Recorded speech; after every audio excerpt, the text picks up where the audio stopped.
Good morning, teachers. I am Braj Kishore. First of all, I want to welcome in this CBSE in-house training session 2023. In this session, my topic is education for peace. शिक्षा के लिए शांति। मनुष्य के जीवन में शिक्षा का महत्व काफी अधिक है। बिना शिक्षा मनुष्य पशु के समान है। आज का युग एक शैक्षणिक युग कहा जा सकता है। वर्तमान में शिक्षण अधिगम का क्षेत्र काफी व्यापक एवं व्यवहारिक हो चुका है। अतः समस्त विद्यालय पाठ्यचर्या एवं शिक्षण अधिगम व्यवस्था में शांति का परिदृश्य अंतर्निहित हो, ऐसा सोचने विचारने का समय अब आ गया है। शिक्षण में शांति के महत्व को प्रदर्शित करता महात्मा गांधी का यह स्टेटमेंट काफी उल्लेखनीय है। If we are to teach real peace in the world, we shall have to begin with children.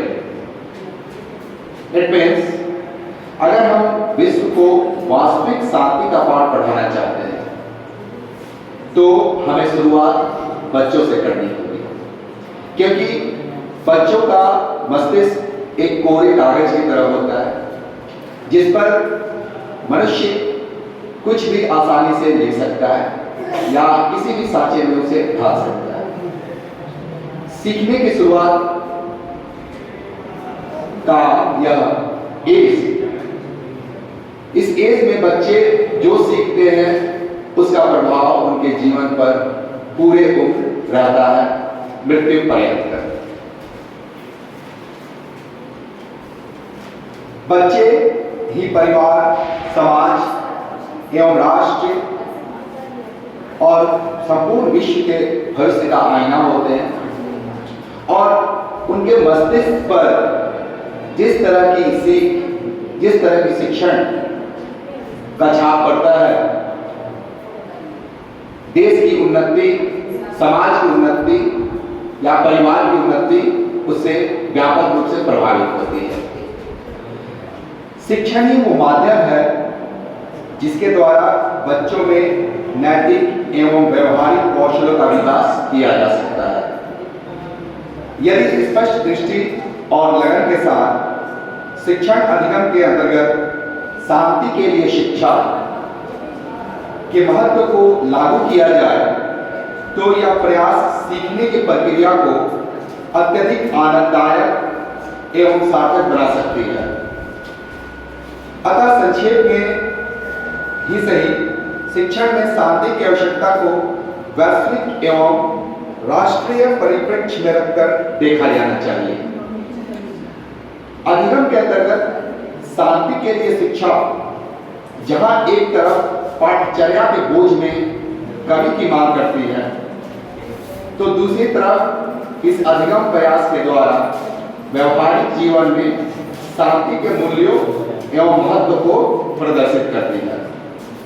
साथ ही जीवन में शांति एवं न्याय की पारस्परिकता को भी रेखांकित करती है। व्यवहारिक कौशल एवं अधिगम क्षेत्र में यदि न्याय एवं शांति के मध्य टकराव की स्थिति उत्पन्न हो, तो निसंदेह न्याय की दावेदारी को शांति के मुकाबले अधिक महत्व मिलना चाहिए। यह बात अनंत शांति के पक्ष में ही होगी और ऐसा ना होने पर या ना होने की स्थिति में यह डर बना रहेगा कि शांति एक दमनकारी विचारधारा न बन जाए। इसका सबसे सर्वश्रेष्ठ उदाहरण हम महाभारत के प्रकरण से ले सकते हैं, क्योंकि महाभारत जो युद्ध हुआ था वो शांति और न्याय दोनों पक्षों के बीच का युद्ध था। एक तरफ जहां न्याय की बात थी, तो दूसरी तरफ श्री कृष्ण ने शांति का भरपूर प्रयास किया। लेकिन यहाँ पर न्याय को तरजीह दिया गया और शांति को तरजीह नहीं दिया गया, जिसका परिणाम एक भयानक संहार के रूप में महाभारत के रूप में हमें दिखा। इस परिदृश्य में छात्रों के साथ अध्यापकों को भी न्याय मिलने की आवश्यकता पर चर्चा की जानी चाहिए।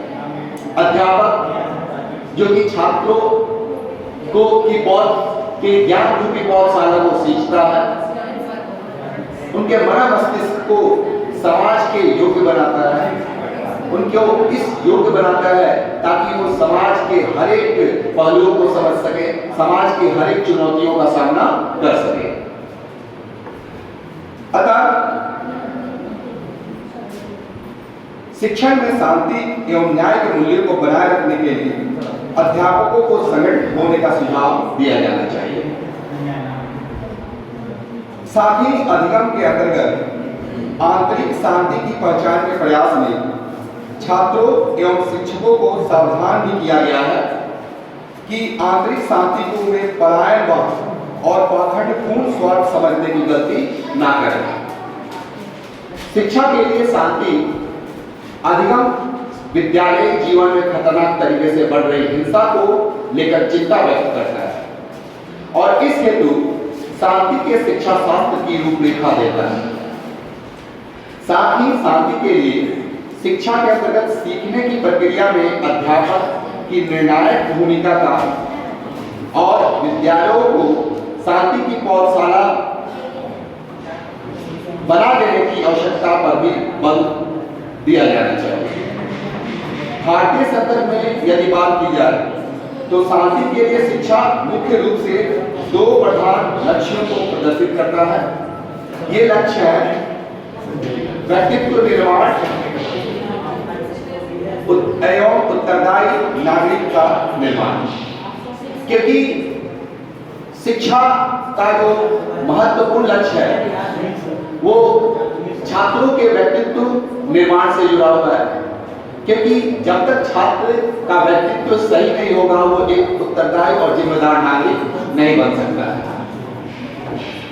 जबकि दूसरी तरफ शांति के लिए शिक्षा के मुख्य कार्यक्षेत्र निम्नलिखित हैं। शिक्षा के द्वारा व्यक्तियों में शांति के प्रति झुकाव पैदा करना, विद्यार्थियों के भीतर उन सामाजिक कौशलों एवं अभिरुचियों का पोषण करना जो दूसरों के साथ सामंजस्य पूर्वक जीने के लिए जरूरी है। संविधान में सुविचारित सामाजिक न्याय की अवधारणा पर बल देना, धर्मनिरपेक्ष संस्कृति को प्रचारित करने की जरूरत पर बल देना और कर्तव्य का निर्वहन करना। यहाँ पे बात हो रही है धर्मनिरपेक्ष संस्कृति, क्योंकि संविधान में भारत को एक धर्मनिरपेक्ष राष्ट्र घोषित किया गया है, तो भारतीय छात्रों को यह अच्छी तरह समझना होगा कि धर्मनिरपेक्षता का अर्थ क्या होता है। उन्हें किसी खास धर्म के प्रति पाखंडपूर्ण झुकाव से बचाना होगा और उस धर्म को बढ़ाने चढ़ाने के लिए हिंसा और लड़ाई झगड़े के मार्ग पर आने से रोकना होगा, क्योंकि वर्तमान में जितनी भी आतंकवादी गतिविधियां हो रही हैं वो कहीं ना कहीं धर्म पक्ष से जुड़ी हुई है और एक धर्मनिरपेक्ष राष्ट्र के लिए ये अच्छा संकेत नहीं है। लोकतांत्रिक संस्कृति को प्रेरित करने वाले उत्प्रेरक के रूप में शिक्षा के महत्व को बताना। चूंकि हमारा देश एक लोकतंत्र है और लोकतंत्र बनने के लिए हमारे देश के नागरिकों के द्वारा किन किन जिम्मेदारियों का निर्वहन किया जाना चाहिए और उनके क्या कर्तव्य होने चाहिए, जिससे कि हमारा देश विश्व पटल पर एक लोकतांत्रिक देश के रूप में उभर सके, उन जिम्मेदारियों और कर्तव्यों का भी उल्लेख एक शिक्षक को छात्रों के समक्ष करना चाहिए, ताकि ये छात्र समझ सके कि वो एक लोकतांत्रिक देश के नागरिक कैसे बन सकते हैं, किस प्रकार की जिम्मेदारियों का वो निर्वहन कर सकते हैं और उनकी इस परिप्रेक्ष्य में उनके क्या क्या अधिकार हैं।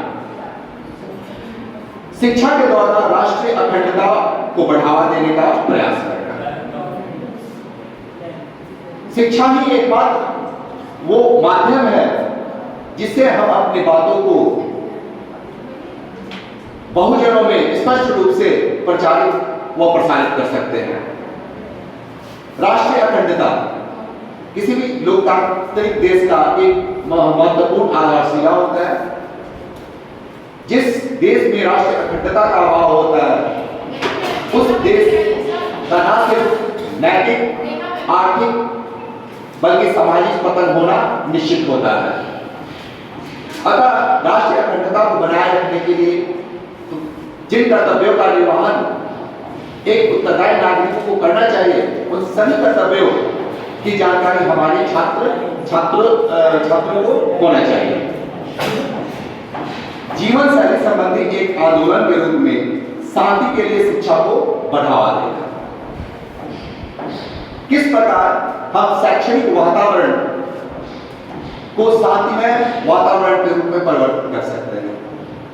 आज के युग में जब यह देखा जा रहा है कि छात्रों में गुस्से की भावना, एग्रेसिवनेस की भावना बढ़ती जा रही है, तो फिर ज्ञान में कैसे प्राप्त हो? क्योंकि जब तक छात्रों का मनचित्त शांत ना होगा, तब तक शिक्षकों के लिए उन्हें ज्ञान देना, टीचिंग लर्निंग का प्रोसेस करना पॉसिबल नहीं होगा। हम प्राय देखते हैं कि कक्षा विशेष में छात्र छोटी छोटी बात पर अग्रेसिव हो जाते हैं या एक उतावलेपन की स्थिति उनमें उत्पन्न हो जाती है। कोई भी फैसला लेते उन्हें समय नहीं लगता, चाहे वो नकारात्मक फैसला हो या सकारात्मक फैसला, जिसमें अधिकतम नकारात्मक फैसले की अधिकता रहती है। तो इस स्थिति में उन्हें एक सुलभ ज्ञान प्रदान करवाना, एक सहज ज्ञान प्रदान करवाना शिक्षकों के लिए एक बड़ी चुनौती है। और इस चुनौती का सामना तभी किया जा सकता है जब छात्रों की मनस्थिति को शांत किया जाए। और छात्रों की मनस्थिति को कक्षा विशेष में शांत करने का जो उत्तरदायित्व है, उसका निर्वहन शिक्षकों को ही करना होगा। यह शिक्षकों को समझना होगा कि आज के युग के जो छात्र एग्रेसिव हो रहे हैं या उनमें गुस्से की प्रवृत्ति बढ़ रही है, उसका मुख्य कारण क्या है। छात्र किस समाज से, किस परिवार से बिलोंग करता है, और उस आधार पर शिक्षकों को छात्रों के मनस्थिति को शांत करने के पक्ष में प्रयास शुरू करने होंगे। आज तो ऐसे उदाहरण भी हमारे सामने आ रहे हैं जब शिक्षक भी छात्रों के गुस्से का शिकार हो रहे हैं। कई उदाहरणों में तो छात्रों के द्वारा शिक्षकों की भी भ्रष्टा का उदाहरण हमें मिलता है।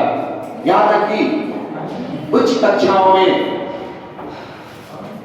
शिक्षकों के निर्देशों का पालन भी छात्र नहीं करते हैं। ये कहीं ना कहीं उनके मनस्थिति में अव्यवस्था के उत्पन्न होने का ही परिणाम है।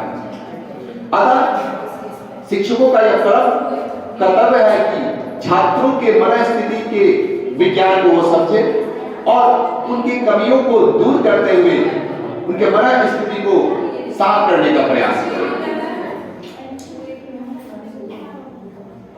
इसके अलावा शांति के लिए शिक्षा को प्रभावपूर्ण ढंग से लागू करने के लिए निम्नलिखित पहलुओं को भी सम्मिलित किया गया है, जिसका मैं एक एक करके वर्णन करूंगा। पहला पहलू है शिक्षकों की शिक्षा। जी हां, आज के इस आधुनिक युग में शिक्षण का जो यह पेशा है वो आसान नहीं था। आसान तो प्राचीन समय में भी नहीं था, लेकिन आज शिक्षण के क्षेत्र में चुनौतियां बढ़ गई हैं। प्राचीन समय में जहां छात्र शिक्षकों या अपने गुरुओं का सम्मान करते थे, उनके निर्देशों का पालन करते थे, कक्षा विशेष में शांति बनाए रखते थे और शांत चित्त और मन से ज्ञान को ग्रहण करते थे, और शिक्षण पठन व्यवस्था को सुचारू रूप से चलाते थे। लेकिन आज के समय में हमें कई सारी चुनौतियां देखने को मिल रही हैं। तो इन चुनौतियों का सामना शिक्षक कैसे करें? इसके लिए आवश्यक है कि शिक्षकों को इन चुनौतियों का सामना करने के लिए तैयार रहना होगा। और यह तैयारी तब तक पूर्ण नहीं हो सकती है जब तक शिक्षकों को पढ़ाने का तरीका, अपने विषय कौशल का ज्ञान और छात्रों के मनोविज्ञान को समझने की योग्यता उनमें ना आ जाए। और ये सारी योग्यताएं शिक्षकों में तभी आ सकती हैं जब उसे पठन पाठन के क्षेत्र में एक व्यापक ट्रेनिंग का अनुभव प्राप्त हो, ताकि वो छात्रों के मनोविज्ञान को समझ सके, कक्षा को शांत कराने के तरीकों को समझ सके और शांति के द्वारा शिक्षा की प्रक्रियाओं को निर्वहन करने के प्रयासों को साझा कर सके। दूसरी जो बात है वो है पाठ्य पुस्तक लेखन। निश्चय ही आज के समय में हमारे कैरिकुलम में, हमारे सिलेबस में काफी परिवर्तन हुआ है, विषय विशेष में काफी परिवर्तन हुआ है। और इस परिवर्तन का सामना ना सिर्फ छात्र कर रहे हैं, बल्कि शिक्षकों को भी इस परिवर्तन का अनुभव हो रहा है। तो पाठ्य पुस्तक लेखन के समय यह ध्यान रखना चाहिए कि शिक्षक अपने विषय वस्तु से न भटके और शिक्षक जो भी पाठ्यचर्या का अध्यापन कक्षा विशेष में करवा रहा है वो काफी रुचिकर हो, जिसे छात्र उस पाठ्यचर्या से जुड़े। और जब छात्र शिक्षण अध्ययन प्रक्रिया में पूर्णतः समर्पित होंगे, सहयोगी होंगे, तो निश्चय ही कक्षा में शांति की व्यवस्था बनेगी। विद्यालय ढांचा, स्कूल मैनेजमेंट, ये एक बड़ा और महत्वपूर्ण विषय है। कक्षा या स्कूलों में शांतिमय स्थिति को लागू करने के लिए स्कूल मैनेजमेंट यानी विद्यालय ढांचा कैसा होना चाहिए, यह छात्रों के अनुकूल होना चाहिए। छात्रों के अध्ययन और अध्यापन से जुड़े सभी समस्याओं का जहां में समाधान हो, उनके द्वारा कोई भी समस्याएं उत्पन्न की जा रही है उनका तुरंत हल निकाला जाए।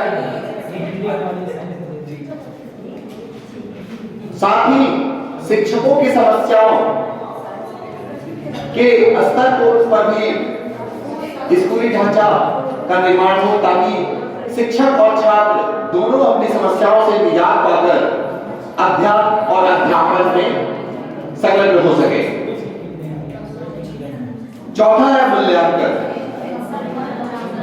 एक तरफ जहां शिक्षक कक्ष में छात्रों का मूल्यांकन करते हैं, तो दूसरी तरफ छात्र भी शिक्षक और स्कूल व्यवस्था का मूल्यांकन करता है।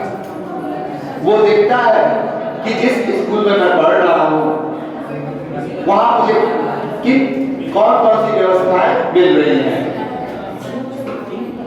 स्वच्छ पानी मिल रहा है, स्वच्छ वातावरण मिल रहा है,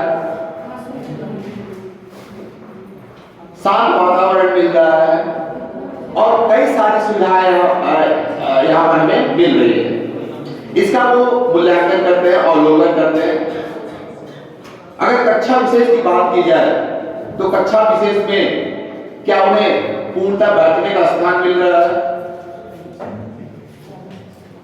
शिक्षक जो उन्हें पढ़ा रहे हैं क्या वो उन पाठ्यांशों को अपने दैनिक जीवन से जोड़ पा रहे हैं या उन दैनिक जीवन से जोड़कर उसको उदाहरण के रूप में प्रस्तुत कर पा रहे हैं?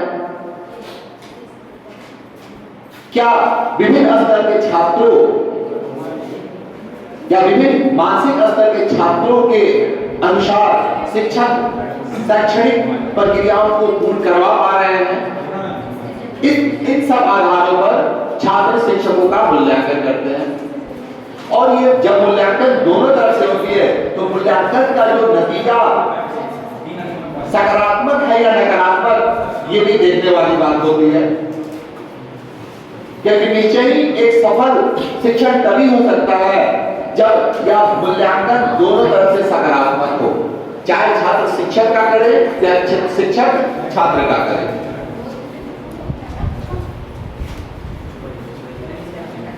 मीडिया की साक्षरता शैक्षणिक माहौल को बनाने में मीडिया की भी अहम भूमिका होती है। आज हम जानते हैं आज इंटरनेट का युग है। आज शिक्षण पहले के मुकाबले काफी सुगम हो गया है, लेकिन शैक्षणिक गतिविधियों के साथ इस मीडिया के द्वारा अन्य कई सारी गतिविधियां भी जोड़ी जा रही हैं।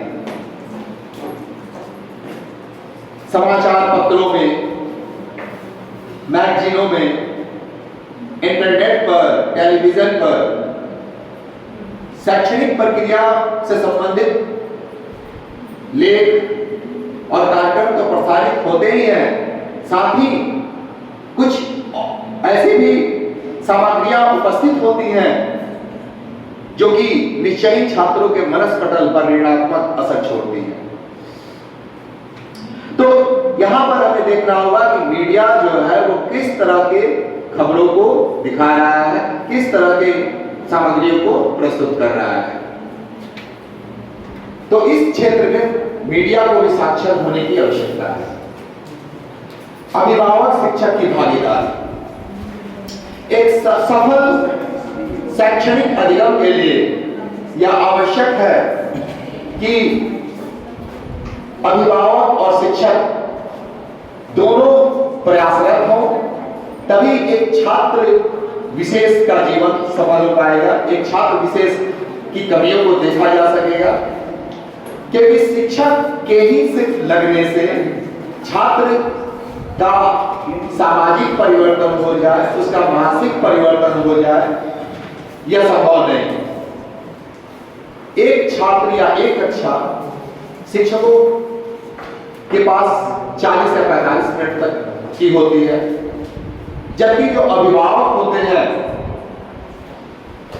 वो सुबह, शाम और रात्रि तक अपने बच्चों के साथ रहते हैं।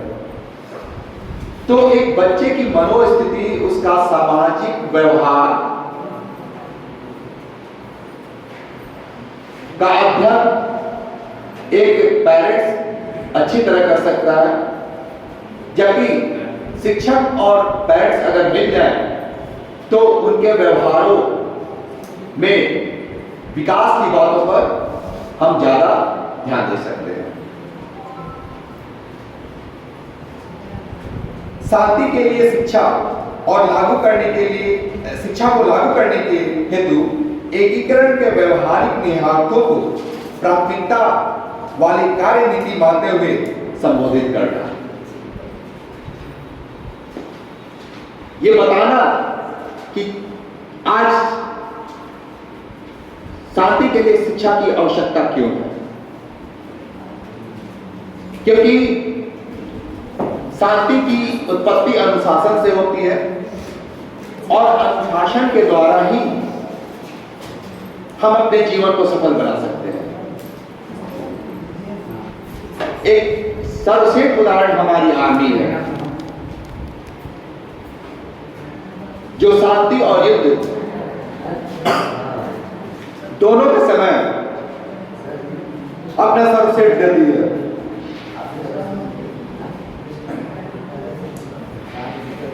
हम देखते हैं कि हमारी आर्मी शांति के लिए भी प्रयास करती है।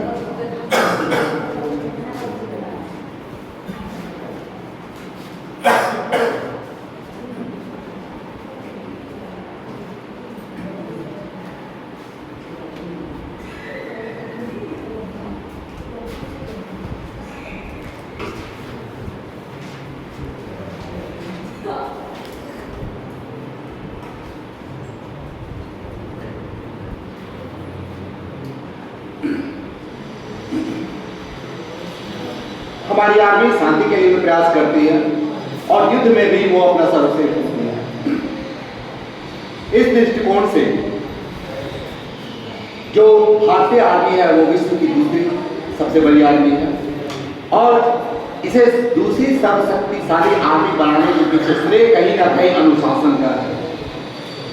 तो आप कह सकते हैं कि अनुशासन ही शांति की जननी है और अनुशासन के द्वारा हम किसी भी परिस्थितियों पर, किसी भी विकट परिस्थिति पर आसानी से सफलता प्राप्त कर सकते हैं। शांति के लिए शिक्षा के विषय वस्तु के संदर्भ में निम्नलिखित सुझाव दिए गए हैं। बच्चों के प्राथमिक विद्यालयी वर्षों में मूल्यों की नींव रखने के लिए तथा व्यक्तित्व के निर्माण पर जोर दिया जाना चाहिए। उच्चतर प्राथमिक विद्यालयों के दौरान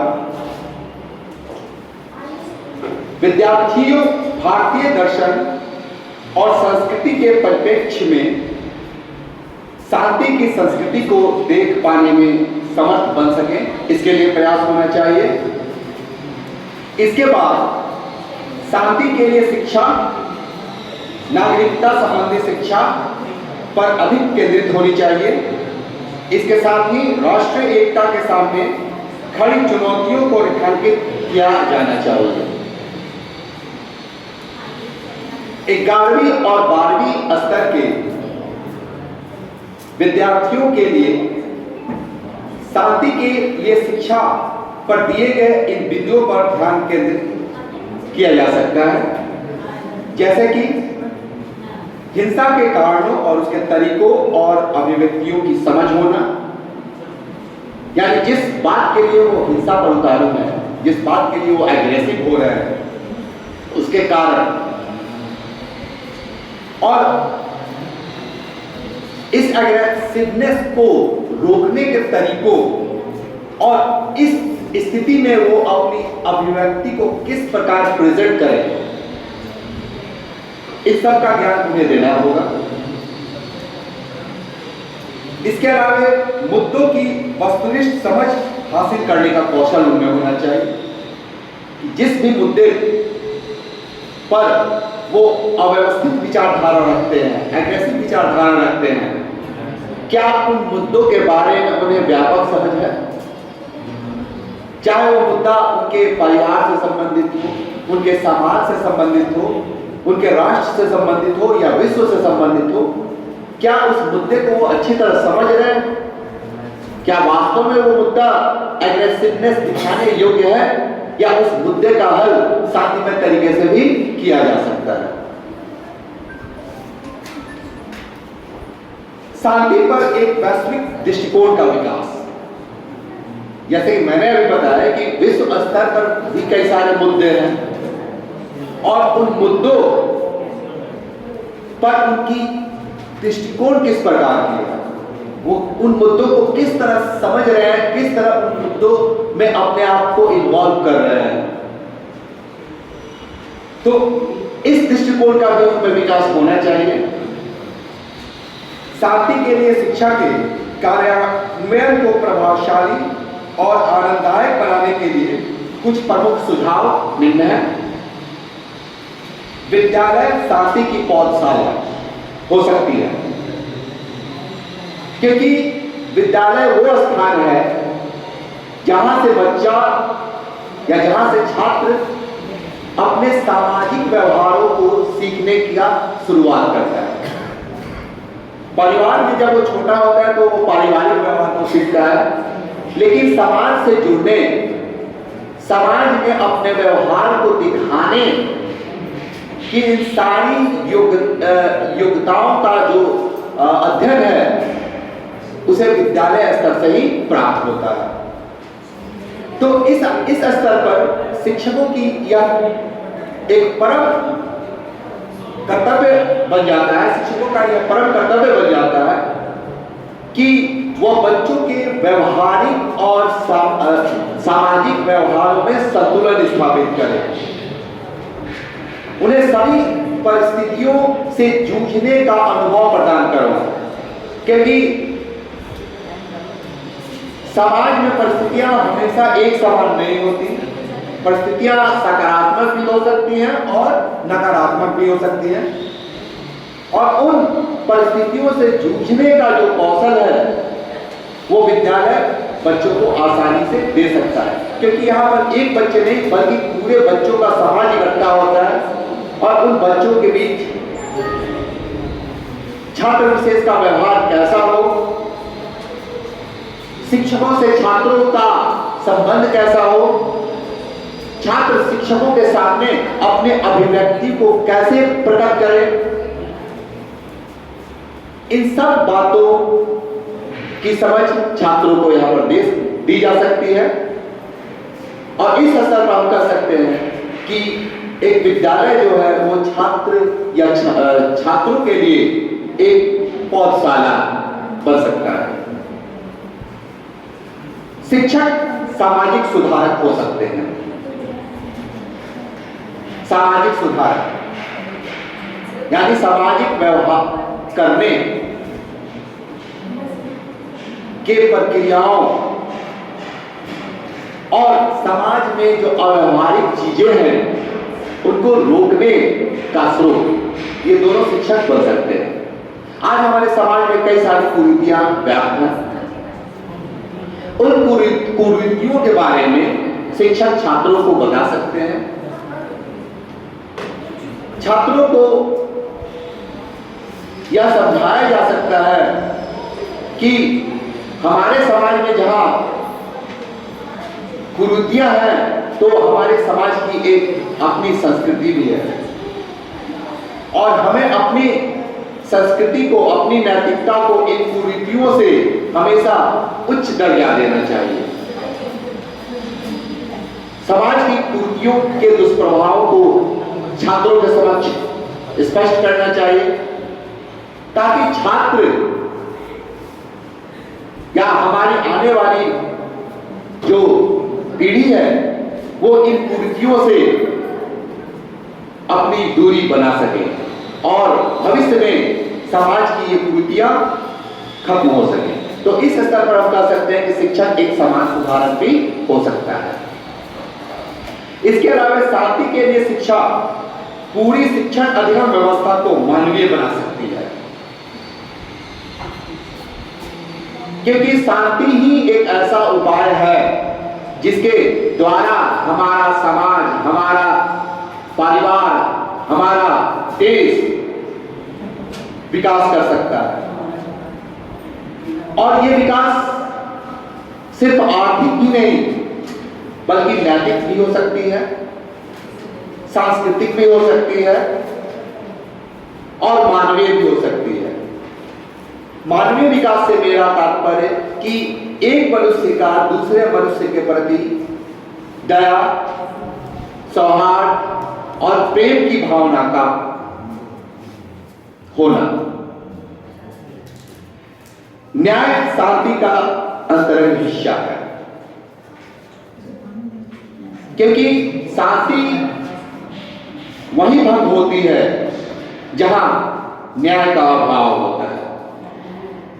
इतिहास में यह देखा गया है कि चाहे रामायण का युद्ध हो, महाभारत का युद्ध हो, या हमारा फर्स्ट या सेकंड वर्ल्ड वॉर हो, अन्याय के कारण ही शांति के माहौल को खराब किया गया है। चाहे वो अन्याय रावण के द्वारा किया गया, चाहे वो अन्याय कौरवों के द्वारा किया गया हो, या चाहे वो अन्याय कमजोर देशों पर शक्तिशाली राष्ट्रों के द्वारा किया गया हो। और इस अन्याय के कारण ही विश्व से शांति की व्यवस्था का नाश हुआ है। तो इस आधार पर कहा जा सकता है कि अन्याय शांति का अंतरंग हिस्सा है। इसके अलावे अधिगम व्यवस्था में शांति के लिए शिक्षा को एक जन आंदोलन बनाने का प्रयास किया जाना चाहिए। इसी के साथ कुछ हिदायतें भी दी गई हैं, जैसे शिक्षा के उद्यम पर या शिक्षा के प्रयासों पर सामाजिक व लैंगिक अन्याय के छींटे नहीं पड़ने चाहिए। पंकज सर मुझे इसका एक उदाहरण देंगे कि सामाजिक और लैंगिक अन्याय के छींटे शिक्षा पर, इसका तात्पर्य क्या है?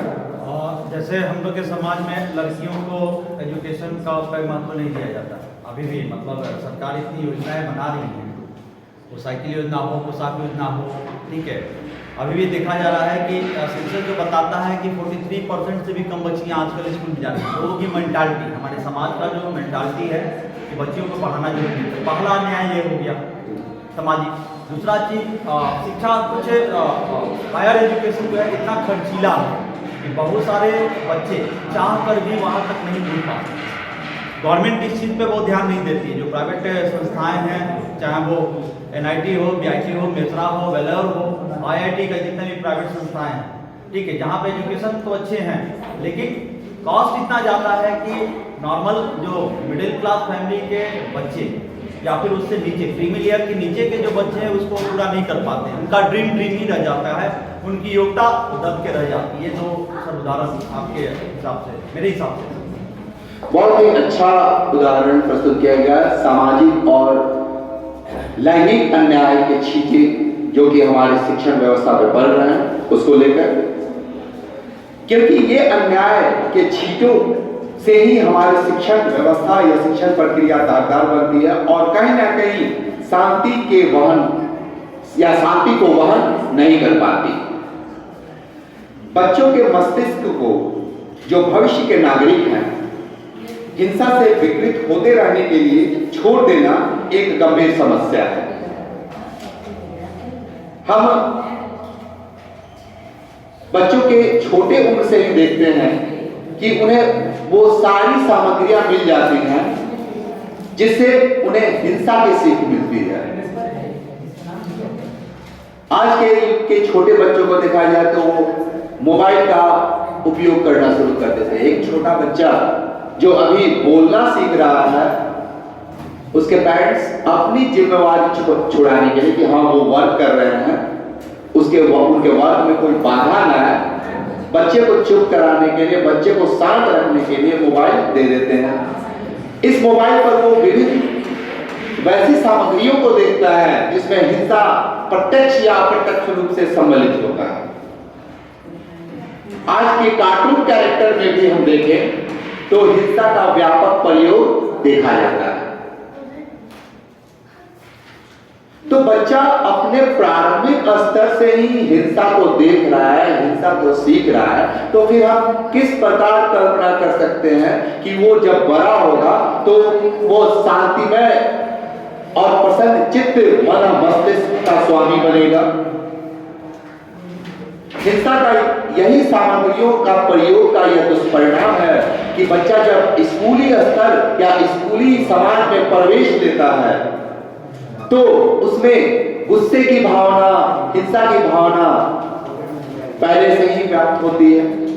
वो हिंसा के महत्व को समझता है कि अपने डोमिनेंस को एस्टेब्लिश करने के लिए चाहे हम जिस समाज में जाएं वहां पे हम हिंसा का प्रयोग कर सकते हैं, क्योंकि वो बचपन से ही कार्टून कैरेक्टर में ये देखता आ रहा है, खुद को उस कार्टून कैरेक्टर से जोड़ता आ रहा है। तो फिर हम कैसे दोष दे सकते हैं कि स्कूल स्तर पर आकर बच्चे इतने एग्रेसिव हो जा रहे हैं और इनमें उनका सिर्फ दोष है? नहीं, दोष सिर्फ उनका नहीं है, दोष हमारी व्यवस्था का है, दोष पेरेंट्स की व्यवस्था का है, उनके दिनचर्या की व्यवस्था का है और हमारे मीडिया की व्यवस्था का है। तो कार्टून कैरेक्टर भी वैसे बनने चाहिए जिससे उनके नैतिकता का उत्थान हो, ना कि नैतिकता का पतन हो। बच्चों के मस्तिष्क को, जो भविष्य के नागरिक हैं, हिंसा से विकृत रहने के लिए छोड़ देना एक गंभीर समस्या बनती जा रही है, जिसे स्वीकार किया जाना चाहिए और यथोचित गंभीरता से तथा तत्परता से इस व्यवस्था के खिलाफ आवाज उठानी चाहिए। क्योंकि अगर ऐसी व्यवस्था बनी रही तो फिर भविष्य में इस विश्व को थर्ड, फोर्थ, फिफ्थ और सिक्स्थ वर्ल्ड वॉर का सामना करने से कोई नहीं रोक सकता। शांति के लिए पूरी हार्दिक लगन और गंभीर प्रयासों की आवश्यकता है, क्योंकि शांति आसानी से नहीं मिलती। श्री कृष्ण ने भी महाभारत में ये वाक्य बोला था कि शांति चाहे किसी भी कीमत पर मिले, उसे ले लेनी चाहिए। और इस बात को ना कौरवों ने समझा और ना पांडवों ने समझा, और जिसका परिणाम दोनों के कुल का नाश हुआ, दोनों का परिवार तबाह हुआ। तो शांति के लिए पूरी हार्दिक लगन और गंभीर प्रयासों की आवश्यकता है। शांति के लिए शिक्षा जैसी नई पहल को व्यापक दृष्टि और दृढ़ संकल्प के साथ लागू किया जाना चाहिए। काम चलाओ तरीके से और आधे मन से की गई कोशिशें शांति को सतही बनाती हैं और उसकी प्रभाव क्षमता को लेकर हास्यास्पद स्थिति उत्पन्न करती हैं। यहां प्रयास का मतलब एक गंभीर प्रयास होना चाहिए, ना कि सिर्फ दिखावे का प्रयास होना चाहिए, क्योंकि शांति एक ऐसा मुद्दा है जो कि हमारे सामाजिक व्यवस्था से प्रत्यक्ष रूप से जुड़ा हुआ है। जब तक समाज में शांति रहेगी तब तक हम सामाजिक रूप से विकसित होंगे, अन्यथा हमारे विकास का और कोई मार्ग नहीं है। शांति के लिए शिक्षा की अवधारणा है। अब शांति के लिए शिक्षा की क्या अवधारणा है, उस पर गौर कीजिए। संपूर्ण विद्यालयी व्यवस्था में शांति का सरोकार अंतर्निहित हो, ऐसा सोचने विचारने का समय अब आ गया है। इस संदर्भ में मनोवैज्ञानिक डेनियल वेबस्टर ने बताया है कि शिक्षा का मकसद ज्ञान का प्रसार भर नहीं है। यानी शिक्षा सिर्फ दे देना और ज्ञान का प्रसार कर देना ही शिक्षा का महत्व नहीं है, अपितु ज्ञान में वह सब कुछ समाहित हो जो शिक्षा का व्यापक अर्थ अपने में समाये हुए है। भावनाएं अनुशासित हो, मनोभाव संतुलित व शुद्ध हो और हितकारी लक्ष्यों को प्रोत्साहित किया जाए और किसी भी प्रकार की परिस्थिति में विशुद्ध नैतिकता कायम रखी जाए, शिक्षा का यह अर्थ होना चाहिए। शांति के लिए शिक्षा, शांति शिक्षा से भिन्न अधिगम है। शांति शिक्षा में शांति की स्थिति पाठ्यचर्या में एक विषय की तरह है, जबकि दूसरी ओर शांति के लिए शिक्षा में हम शांति की बात जिस रूप में कर रहे हैं, उस रूप में वह शिक्षा को गढ़ने, संवारने वाली दृष्टि बनकर उभरती है। यह शिक्षा के आदान प्रदान की प्रक्रिया में आने वाली एक युवाधारी बदलाव का संकेत देती है। राजन सर, शांति अधिगम में शांति शिक्षा और शांति के लिए शिक्षा भिन्न है। कैसे?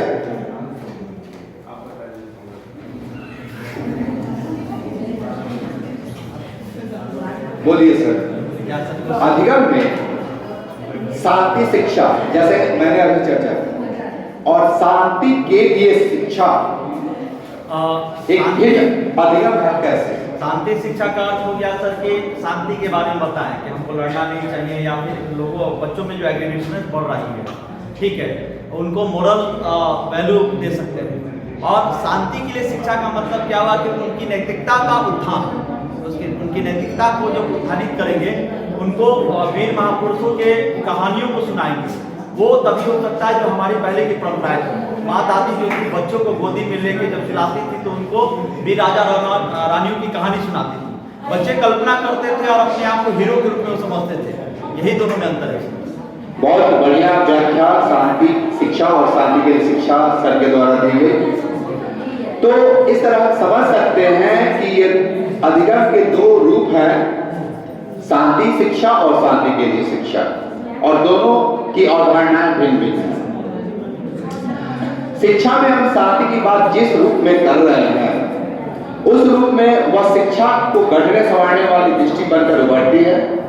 यह शिक्षा के आदान प्रदान की प्रक्रिया में आने वाली एक युगांतकारी बदलाव का संकेत देती है। मौजूदा परिवेश में शिक्षा का स्वरूप बाजार की शक्तियों से नियंत्रित होता है। जैसे कि हम देख रहे हैं, आज शिक्षा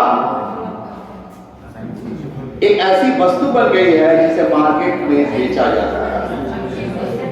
शिक्षा में व्यापारीकरण या बाजारीकरण का प्रभाव दिन पर दिन बढ़ता जा रहा है।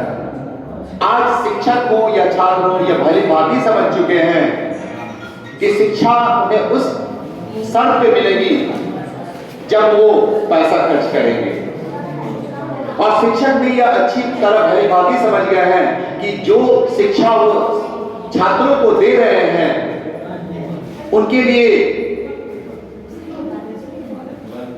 एक निश्चित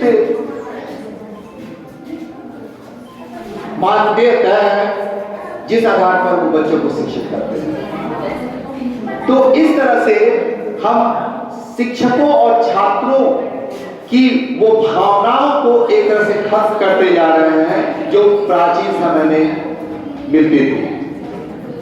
प्राचीन समय में जो शिक्षा देने और शिक्षा ग्रहण करने का मुख्य आधार था वो मानवीय नैतिकता और प्रेम से गढ़ा हुआ था। हाँ, प्राचीन समय में गुरु भी गुरु दक्षिणा लेते थे, लेकिन गुरु दक्षिणा नहीं देने की कीमत पर उन्हें शिक्षा से महरूम कर दिया जाए, उन्हें शिक्षा से वंचित कर दिया जाए, ऐसा उदाहरण बहुत कम देखने को मिलता था। और गुरु दक्षिणा को आर्थिक तौर पर नहीं तौला जाता था। गुरु दक्षिणा एक सामाजिक व्यवहार भी हो सकता था, शारीरिक त्याग भी हो सकता था, या मानसिक प्रदर्शन भी हो सकता था। यानी गुरु दक्षिणा के रूप में बच्चों के मानसिक स्तर को जांचने का प्रयास करते थे, उनके शारीरिक क्षमता को के अवलोकन करने का प्रयास करते थे, और कहीं ना इस व्यवस्था में किसी रूप में भी जुड़ा नहीं था। शांति के लिए शिक्षा को बाजार से कोई परहेज नहीं, लेकिन यह बाजार को शिक्षा के उद्देश्य के रूप में नहीं देखती है। आज ठीक है कि शिक्षा हमें बाजार में ही मिल रही है, शिक्षा हमें पैसे की कीमत पर ही मिल रही है, इससे कोई परहेज नहीं है, लेकिन शांति जो है वो शिक्षा के उद्देश्य के रूप में देखती है, उसे बाजार के रूप में नहीं देखती। बाजार हमारे जीवन संसार का एक हिस्सा भर है। शांति के लिए शिक्षा जीवन के लिए शिक्षा है, और वह जीविका के लिए प्रशिक्षण मात्र नहीं है, क्योंकि जीविका तो किसी स्तर पर कोई भी मनुष्य आसानी से कमा सकता है, लेकिन शांति में शिक्षा का उद्देश्य जीविका भर नहीं है, बल्कि सामाजिक व्यवहार का उत्थान, मानसिक स्तर का उत्थान और नैतिक स्तर का उत्थान, ये उसके मूल उद्देश्य है। उसका मकसद है लोगों को ऐसे मूल्यों, कौशलों व अभिवृत्तियों से लैस करना जिससे उन्हें दूसरों के साथ सौहार्दपूर्ण व्यवहार रखने वाले पूर्ण व्यक्ति और उत्तरदायी नागरिक बनने में मदद मिल सके। ऐतिहासिक रूप से नैतिक शिक्षा और मूल्य शिक्षा शांति के लिए शिक्षा के पूर्वज हैं। इनमें काफी कुछ एक साथ है। विद्यालयी शिक्षा के लिए राष्ट्रीय पाठ्यचर्या की रूपरेखा NCFSC के मुताबिक धर्म मूल्य सृजन का स्रोत है। धर्म मूल्य सृजन का स्रोत है। मूल्य और अभिवृत्तियां शांति की संस्कृति का निर्माण करने वाली भवन सामग्री की तरह है। तो फिर शांति के लिए शिक्षा की अपनी क्या विशिष्टता है? हम आखिर क्यों एक नए दृष्टिकोण का बोझ उठाकर स्वयं को परेशान करें या विद्यार्थियों को परेशान करें? शांति के लिए शिक्षा पढ़ाई के भार में खासी कमी लाने की बात करती है, ना कि उसे बढ़ाने की। शांति जीने के आनंद को मूर्त रूप प्रदान करती है। शांति के दृष्टिकोण से देखें तो सीखना एक आनंददायक अनुभव होना चाहिए, और जब तक शिक्षण अधिगम प्रक्रिया आनंददायक नहीं होगी, रुचिकर नहीं होगी, शांति की स्थापना चाहे वो कक्षा स्तर में ही क्यों ना नहीं हो सकती है। आनंद ही जीवन का सार है। संसार में जल्दबाजी और चिंता सीखने के आनंद को नष्ट करते हैं। आज हर एक व्यक्ति एक अस्थिरता की स्थिति में है। उसे अपने जीवन में बहुत कुछ प्राप्त करना है, और इसके लिए वो हमेशा भाग दौड़ और जल्दबाजी की स्थिति में रहता है। तो इस स्थिति में क्या उसे शांति की प्राप्ति हो सकती है? कभी नहीं। उसे अपने जीवन में एक ठहराव लाना होगा। उसे यह समझना होगा कि अगर हमें विकास करना है तो जीवन के प्रत्येक घटनाओं, प्रत्येक लक्ष्यों पर हमें अंतर मनन करना होगा, विचार करना होगा। और विचार और अंतर मनन ये दो ऐसी अवस्थाएं हैं जो बिना शांति के संभव नहीं हो सकती। यही आज की कड़वी सच्चाई है, जिसके चलते विद्यार्थियों के बीच आत्महत्या की घटनाएं लगातार बढ़ रही हैं। हम देख रहे हैं कि छात्रों पर अभिभावकों का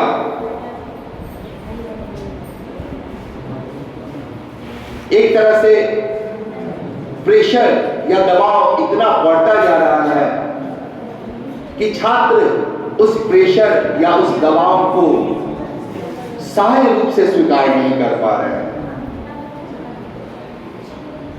अभिभावकों के द्वारा छात्रों से इतनी अधिक अपेक्षाएं रखी जाती हैं, जिस अपेक्षाओं के बोझ के तले दबकर आज छात्र आत्महत्या को प्रेरित होते हैं। चाहे उसका मानसिक स्तर किसी भी लेवल का हो, पेरेंट्स की अपेक्षा दोगुना होती है।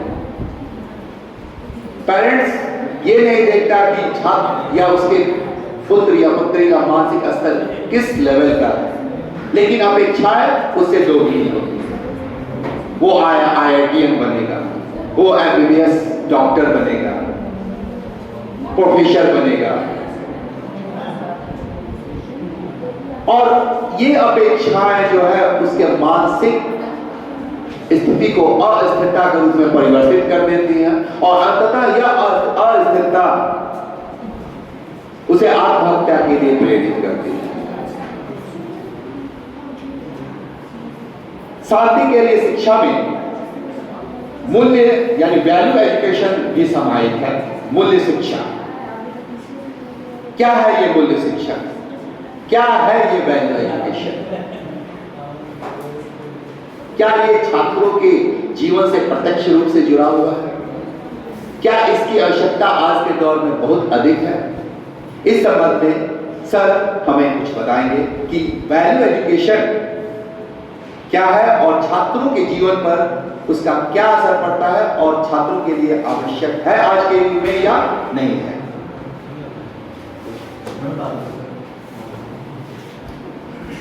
आज के समय में पूरे ह्यूमन जाति को शिक्षा का बहुत बड़ा महत्व है, क्योंकि शिक्षा ही एक ऐसा मीडियम है जिसके द्वारा हम अपने अधिकारों को, अपने कर्तव्यों को और अपने प्रॉब्लम्स को और अपने सॉल्यूशन को समझ सकते हैं और उसको फाइंड कर सकते हैं। शिक्षा ही हमें अच्छे बुरे की पहचान कराता है। शिक्षा से हमें हमारे जीने के तरीके बदल जाते हैं, हमारे सोचने के तरीके बदल जाते हैं। अटल बिहारी वाजपेयी ने कहा था कि हम अभी चांद पे पहुंच गए हैं, लेकिन इंसान को अभी जीने का तरीका नहीं सीखा है। तो कहीं ना कहीं हमारे शिक्षा का महत्व हमारे लाइफ में बहुत ही इम्पोर्टेंट है, और शिक्षा ही एक ऐसा हथियार है जिसकी वजह से तलवार की धार फीकी पड़ जाती है। That's all. बहुत ही सुंदर व्याख्या की गई लिखन सर के द्वारा। तो हम बात कर रहे थे मूल्य शिक्षा की आवश्यकताओं और ये मूल्य शिक्षा किस परिप्रेक्ष्य में, तो शांति के परिप्रेक्ष्य में। शांति जो मूल्य की संगति के लिए प्रासंगिक तौर पर उपयुक्त और लाभदायक शिक्षा शास्त्रीय बिंदु है।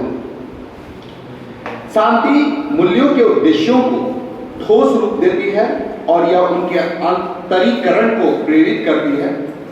इस तरह शांति के लिए शिक्षित करना मूल्य शिक्षा के संदर्भ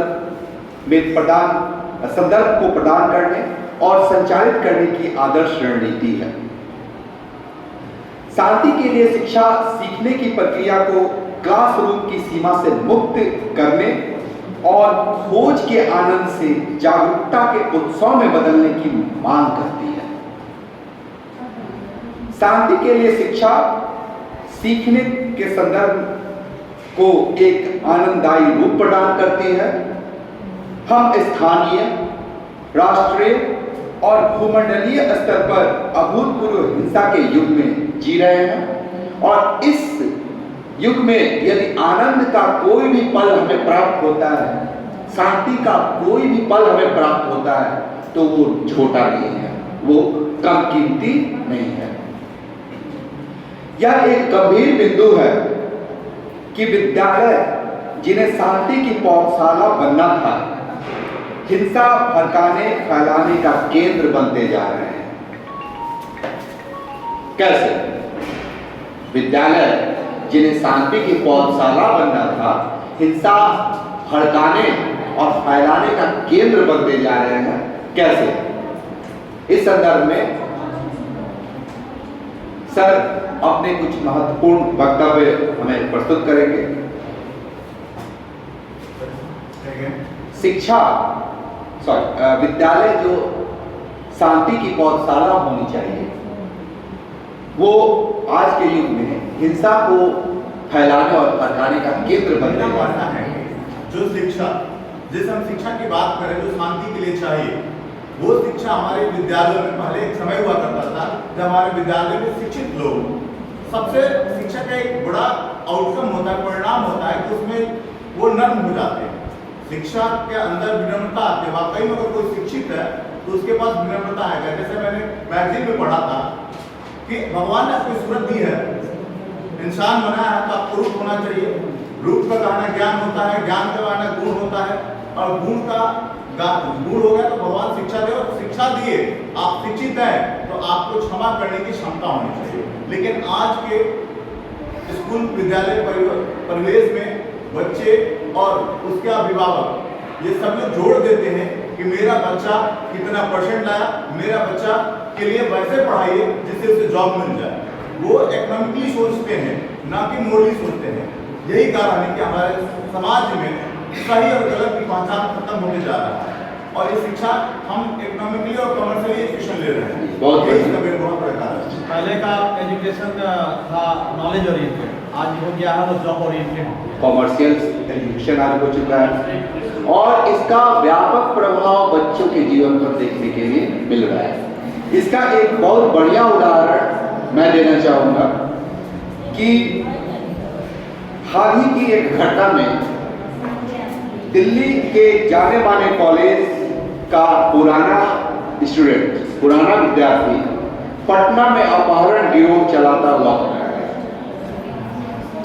तो इस स्तर पर हम क्या सोचें कि जो हम एजुकेशन दे रहे हैं, जो एक व्यावसायिक एजुकेशन का जो व्यवसायीकरण हो रहा है, एजुकेशन से नैतिकता मूल्य खत्म होते जा रहा है, तो जो बच्चे व्यावसायिक रूप से सफल नहीं हो पा रहे हैं, वो सफल होने के लिए नकारात्मक पथ का भी चुनाव करने से परहेज नहीं कर रहे हैं। दिखावे की संस्कृति जो है सर, आज के समय में बहुत ज़्यादा हो रही है।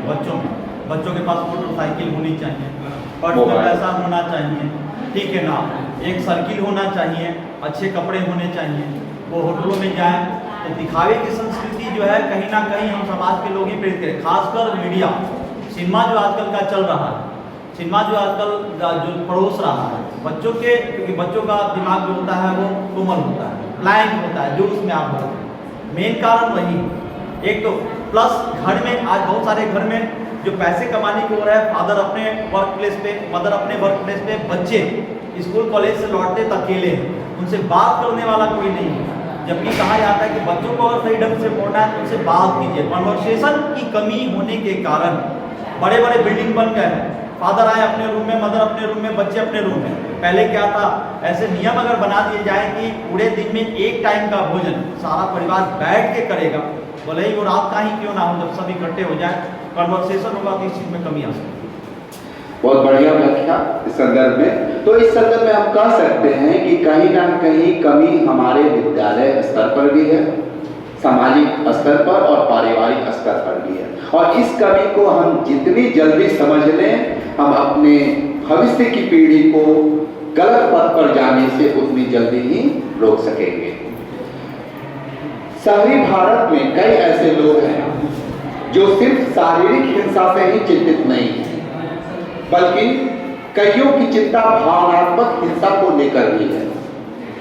आज हिंसा सिर्फ शारीरिक स्तर पर ही नहीं हो रहा है, बल्कि भावनात्मक रूप से भी कई लोग हिंसा से पीड़ित हैं, भावनात्मक हिंसा से पीड़ित हैं।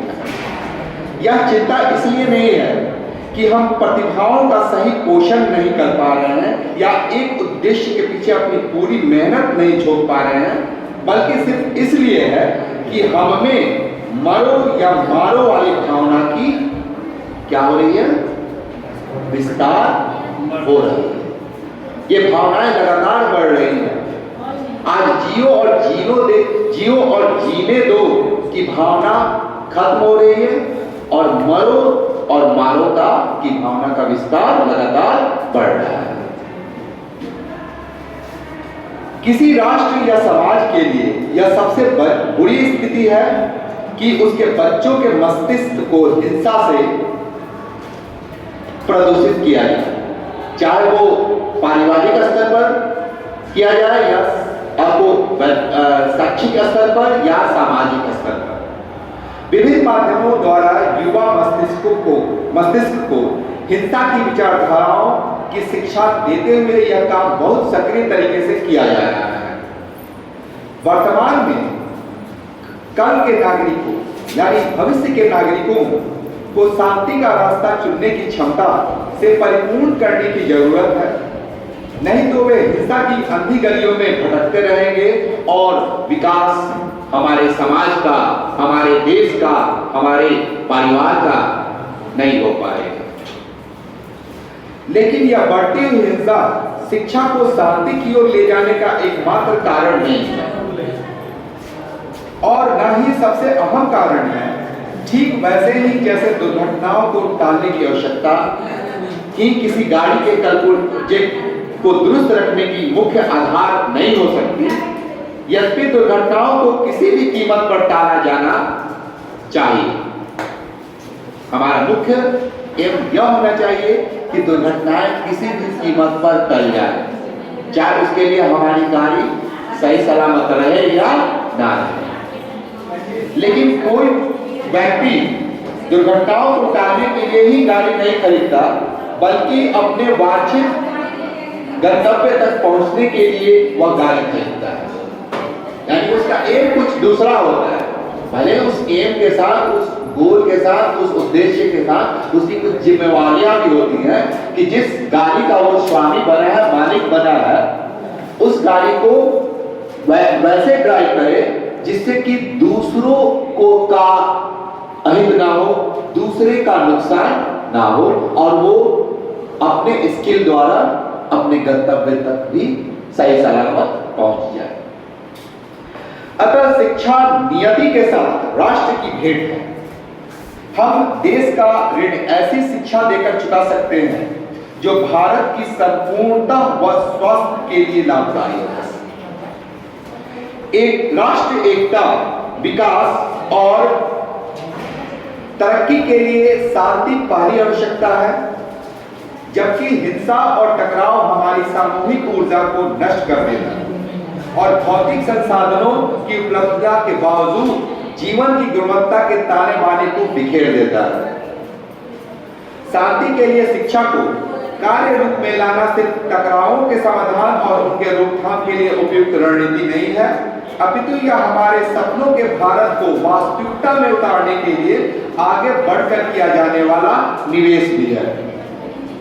हर दौर में हर समाज ने शांति को एक महान और आवश्यक आदर्श माना है।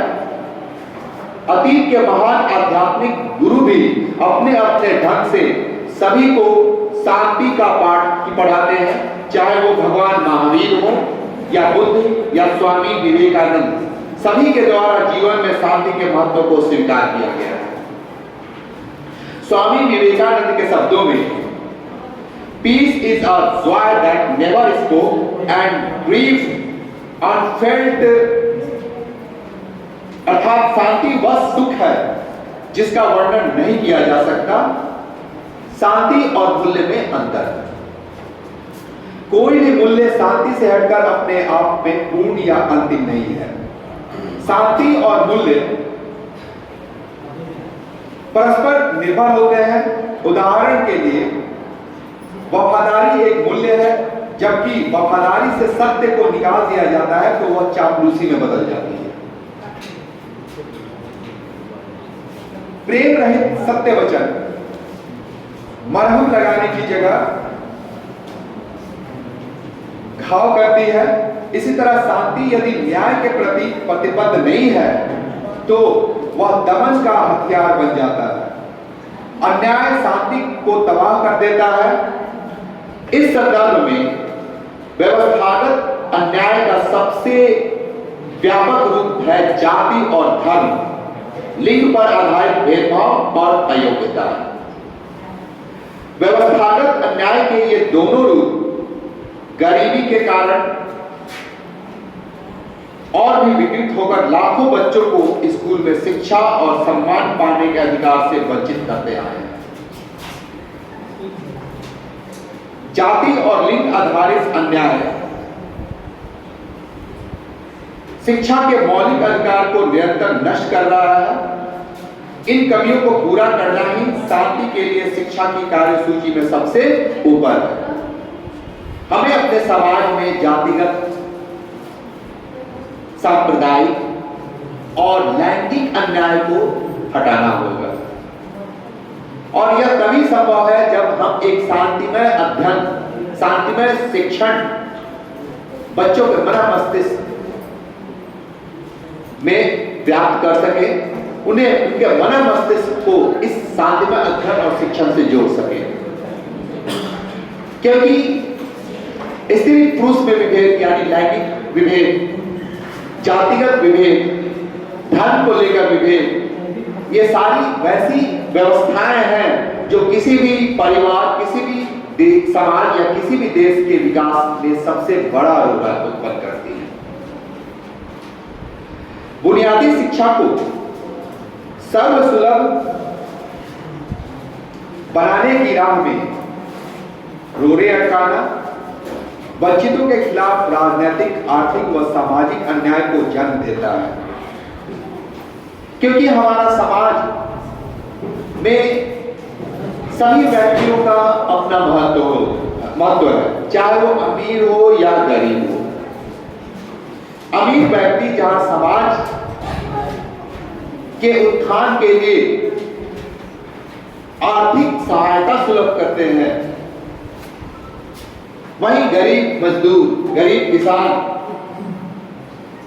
सामाजिक व्यवस्था को बनाए रखने के लिए अपनी दैनिक प्रयासों के द्वारा सामाजिक आवश्यकताओं की पूर्ति कराते हैं। अतः इस स्तर पे हम कह सकते हैं कि समाज किसी एक वर्ग के होने से नहीं चलता या एक वर्ग के होने से सर्वाइव नहीं कर सकता। इनमें गरीब और अमीर दोनों वर्गों का महत्वपूर्ण योगदान होता है। उनके बारे में यानी गरीबों के बारे में पूर्वाग्रहों का भरण पोषण नहीं करना चाहिए और साथ ही राष्ट्र जीवन की मुख्य धारा से उनके निष्कासन का भी कारण नहीं बनना चाहिए। भारतीय समाज में जो जातीय अन्याय के बहुत प्रकारों से पहचान की गई है, में न्याय की मांग को शांति के दावों की तुलना में अधिक महत्व मिलना चाहिए। विरोधाभासी तौर पर यह शांति के ही पक्ष में होगा। आंतरिक शांति सामूहिक शांति का सार है। इसकी अनुपस्थिति में आप चैन के सागर में भी बेचैन रहेंगे। बिल्कुल, हमारे फैमिली में जैसे आज जो है आध्यात्मिक शांति जो होता है, जैसे पूजा पाठ हम लोग करते थे, जो भी जिस धर्म से संबंधित है, इस चीज़ की कमी होते चली जा रही है ना। पेरेंट्स के पास इतना समय है कि वो सुबह बैठ के अपने बच्चों को प्रेरित करें कि जो हमारे संस्कार, जो हमारे पुराने ग्रंथ वगैरह उसको पढ़ें, उससे शिक्षा लें। ये चीज़ खत्म होने के कारण ये जो आज एजुकेशन फॉर पीस हम लोग को जानने की आवश्यकता पड़ी है, उसका मुख्य कारण। बहुत अच्छी व्याख्या। और यही कारण है कि आज हमारे पास सारी सुख सुविधाएं मौजूद होने के बावजूद हमारा जीवन अस्थिर नहीं है। ओके, तो इसके उलट अगर आप शांतचित्त हैं, दुखों के झंझाटों के बीच भी आप स्थिर रहेंगे। लाख दुख आ जाए, आप शांतचित्त हैं तो आप स्थिर रहेंगे। दूसरों की आवश्यकताओं और पीड़ाओं को समझकर सही और सकारात्मक कार्रवाई करने का समर्थ ही सच्ची आंतरिक शांति की निशानी है। साथ ही आंतरिक शांति सजग सक्रिय एकजुटता की पूर्व शर्त भी है। तो निष्कर्ष रूप में हम ये कह सकते हैं कि शांति के लिए शिक्षा के सामने उपस्थित जिस मुख्य चुनौती का सबसे पहले उल्लेख होना चाहिए वह है अध्यापकों को न्याय दिलाने की आवश्यकता। अध्यापकों से हमारी अपेक्षाएं बहुत अधिक हैं और यह निरंतर बढ़ती जा रही है, लेकिन उनके साथ न्याय करने के दायित्व को हम लगातार अनदेखी कर रहे हैं। शिक्षकों के सम्मान में शिक्षक दिवस मनाया जाता है, लेकिन एक शिक्षक के लिए जीवन का हर एक दिवस कैसे गुजरता है, इस ओर से हम अपनी निगाह फेरे रखते हैं। उनकी तनख्वाह बहुत कम है, कुछ राज्यों में तो वह भी नियमित रूप से नहीं मिलता। ऐसे हजारों उदाहरण हैं जहां शिक्षकों को दिखाई जाने वाली तनख्वाह के मुकाबले असल में बहुत कम मिलता है। इनमें से कईयों को अपनी नौकरी के लिए मोटी रिश्वत देनी पड़ती है और वे हतोत्साहित व व्यथित रहते हैं। तो इस अवस्था में एक शिक्षक का चित्त और उसका मानसिक स्थिति कैसे स्थिर रह सकता है और कैसे शांत रह सकता है ताकि वो विद्यार्थियों को शांति के लिए शिक्षा दे सके। तो शांति के लिए शिक्षा के संबंध में मेरी ये अवधारणाएं, मेरे विचार आपको पसंद आए होंगे और इसके लिए मैं आपका धन्यवाद देता हूं। धन्यवाद।